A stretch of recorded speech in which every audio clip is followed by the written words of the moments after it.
Hey everybody, welcome back to Breakfast with Bob from Oceanside. My name is Bob Babbitt, brought to you by HOKA Master Spas, deboer Wetsuits, Premium Plus Sports, SFuels, and our all-new Zone Fuels. You can get a free sample below. And our Challenge Athletes Foundation, our next guest from representing Ironman 70.3 Rwanda, Mr. Simon Brierley joins us. How are you doing, Simon? I'm good, thanks, Bob. It's a pleasure to meet you after many years of us both in the sport for quite a while, so it's honored to be here with you today. Well, thank you so much. And who's your friend? This is our mascot. Within our logo, we actually have quite a unique gorilla. This is our national animal within Rwanda, protective schemes and programs on conservation, and we want to enjoy that with the rest of the athletes and invite them to come to Rwanda. So, yeah. So talk about Rwanda becoming a destination for 70.3. Absolutely. So it's actually our third year this coming year, August the 4th, and we've been building slowly. It's a tough industry, it's sports events, yes, as you're fully aware, but it's not just another Ironman event. It is all about the adventure. It's all about the destination, and we want people to enjoy different cultures, right, and different, environments, especially challenging environments. It's not going to be easy. No course is easy in itself. But the African destination of Rwanda is, I grew up and was born in Africa. Okay. And I refer to it as, I walk around Kigali, which is the capital, on several occasions when I'm there working, and I go, this is not Africa. It doesn't feel like Africa because it's a different type of compelling environment. It's the most beautiful, the most safest African country on the continent that I've lived in, that I've worked in, that I've been in myself. And it's going places. It's certainly growing very, very fast. From turning around from their genocide history, right, and they talk about that, right, since 1994, when it actually stopped, and then now turning the whole country and the whole complex around in itself, and inviting tourism, inviting sporting activation, business opportunity, e-commerce, all sorts of opportunities to be the centralized African destination in particular. Have you found people resistant because of the history of Rwanda in terms of travel? Absolutely. My first event that I was as a global activator, I went to Panama City Beach last May. That was my first destination. And a lot of people, it was a hard sell. Right. It was a very hard sell, I'll be honest with you. But once they actually come over and ask the questions, or I ice break them, and actually say, do you know where Rwanda is? Sometimes people are in the world today are very insular, very ignorant, not necessarily arrogant in itself, right, but very insular and ignorant sure, about the wider world. I'm still discovering how big America is after my travels, yes, and that's surprising. But in Africa, all you hear, if you say to someone Africa, they think about lions and they think about not very safe countries in particular. Right. Yeah. The course itself, challenging? Wow, yeah, absolutely. We were just speaking to one of the pro athletes, Fenella, and just emphasizing the course. The bike course itself is actually 1,600 meters of elevation, which I believe is about 5,200 feet of climbing. Yeah. And that's over the 90 kilometers. It's one of the hilliest courses on the circuit, on the global Ironman circuit of 70.3. And the run as well is also hilly as well. There's a hill within the run in itself. You're already at altitude. So Rubavu, where the destination is, it's a 4-hour drive from Kigali, the capital. But a beautiful scenic mountain passes.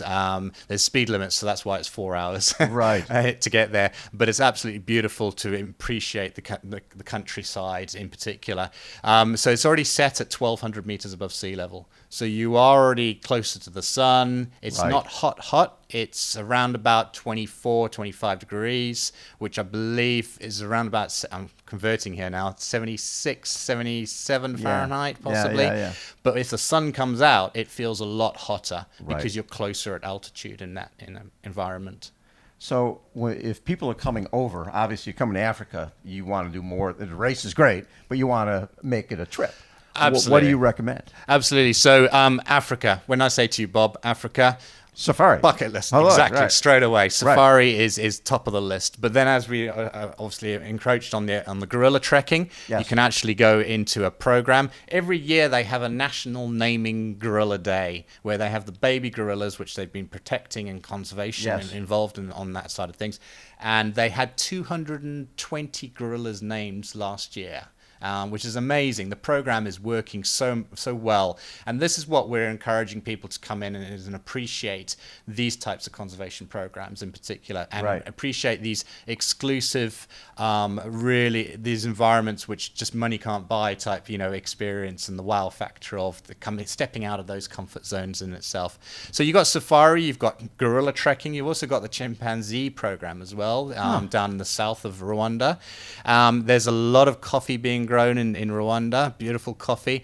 And then there's the museums, the Genocide Museum based in Kigali. So to get an understanding of what's empowering the people of the country and what the turnaround is all about, what the president of Rwanda is actually embracing and encouraging and challenging the people of Rwanda to take ownership of the country, to say, hey, come and share this beautiful destination, come and share this beautiful environment and the people and the cultures.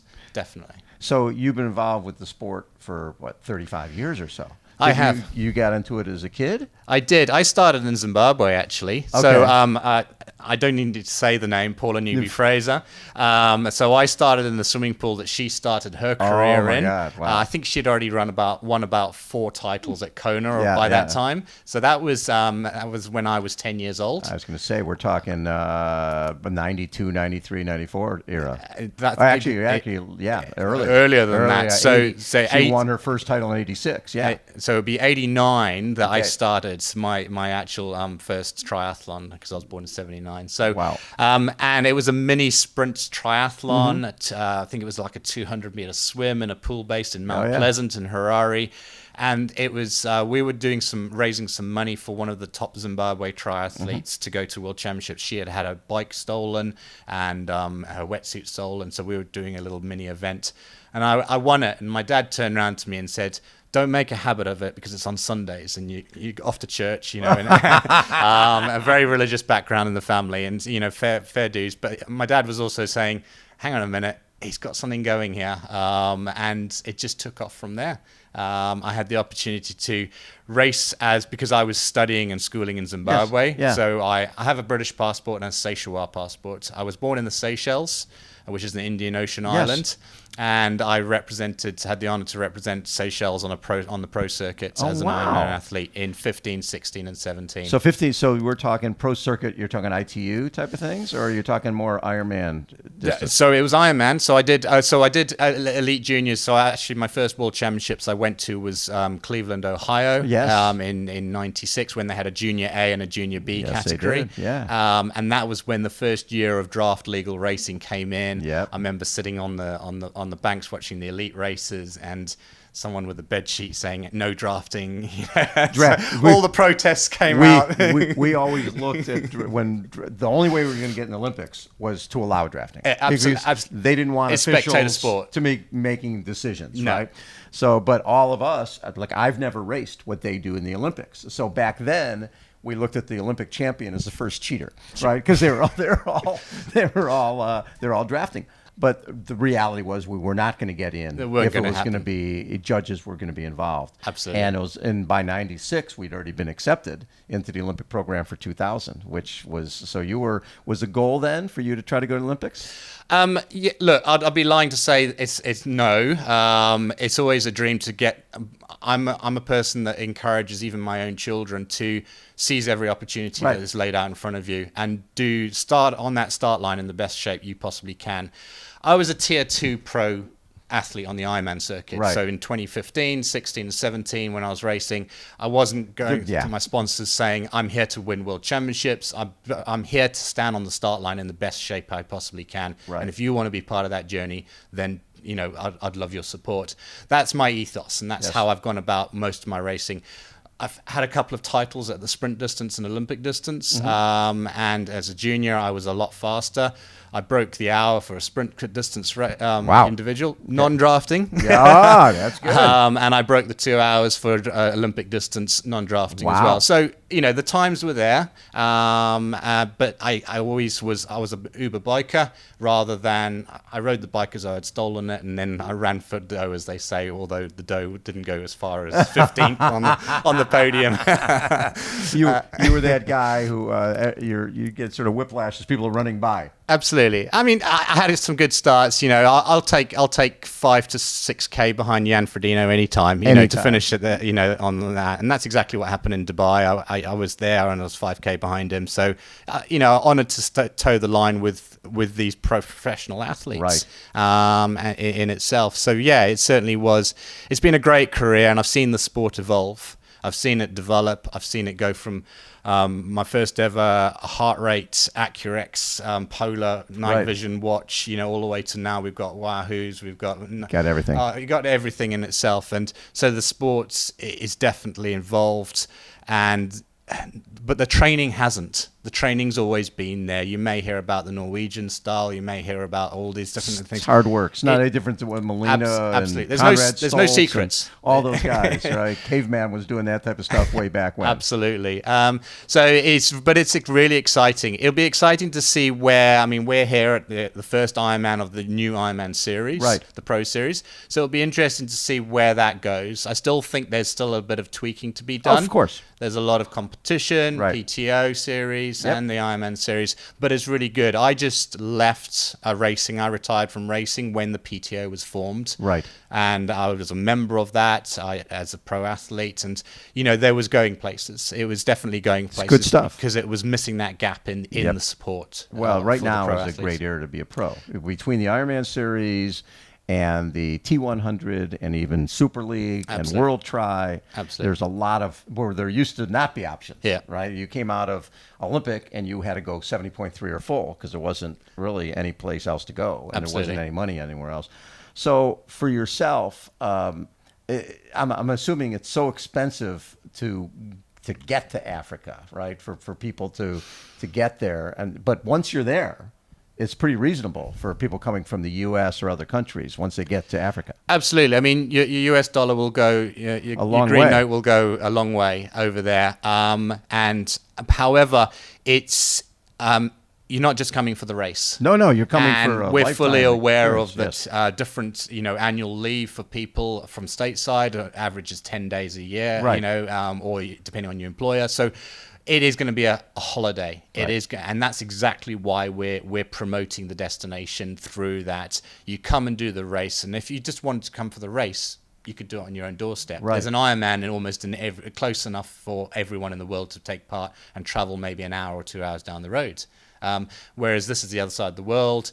You'll be flying into Europe from stateside, and then direct from London, Brussels, or Paris into Kigali. It's a 6-hour flight from those destinations. You can fly to South Africa, and then it's a 4-hour flight up from South Africa, from either Joburg or Cape Town in particular. Reasonable flights and costs.